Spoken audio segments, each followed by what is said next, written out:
We are presenting Our Lady of Angels School Fire. This is Rio Rogalski, Didier Kakauzi, Maylee Lattimore, Itza Hernandez, and Marcelo Tristan.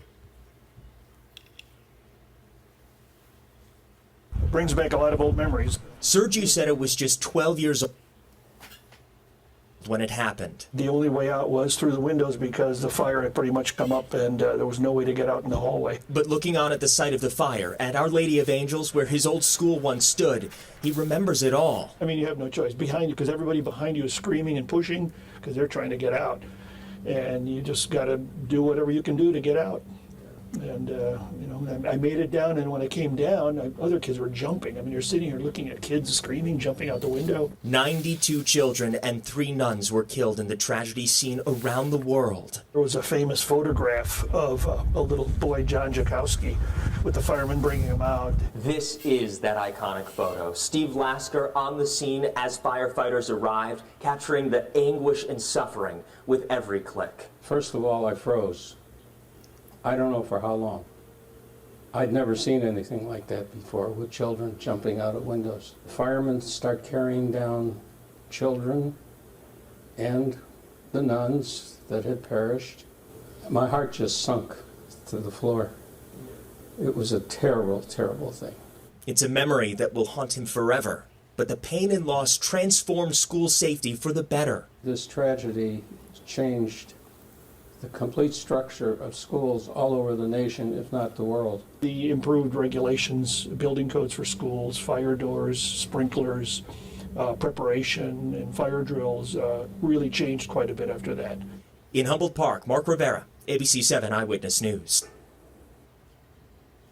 It brings back a lot of old memories.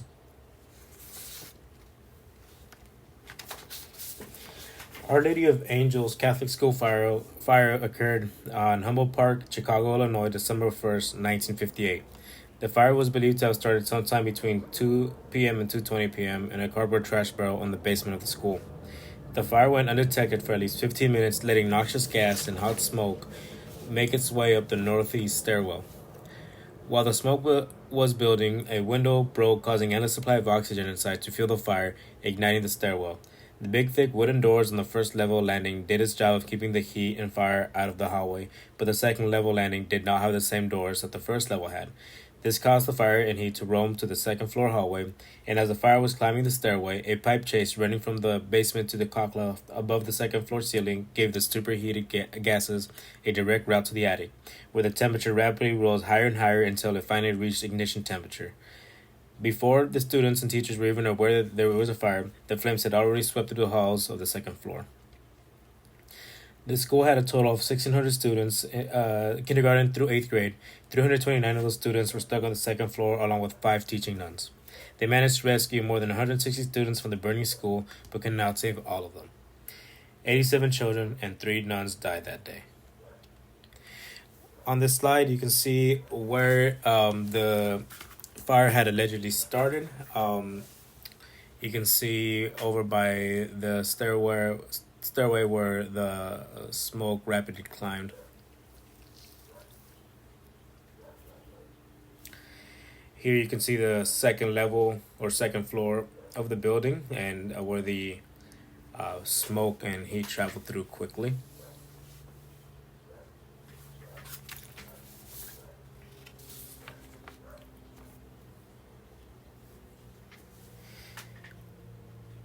According to the Chicago Tribune, the school was legally in compliance with the fire safety laws of the time, but they were severely unprepared for any kind of fire.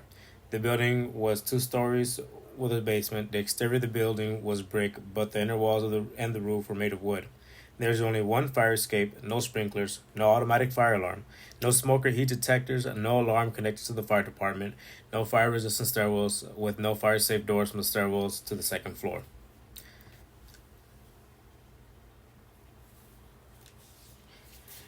Because of this incident, the National Fire Protection Association rewrote its provisions for schools, revising the exit standards and also requiring the schools be outfitted with sprinklers, and stricter codes were also enacted regarding the quality of building materials, with concrete soon replacing wood and plaster in schools throughout the country.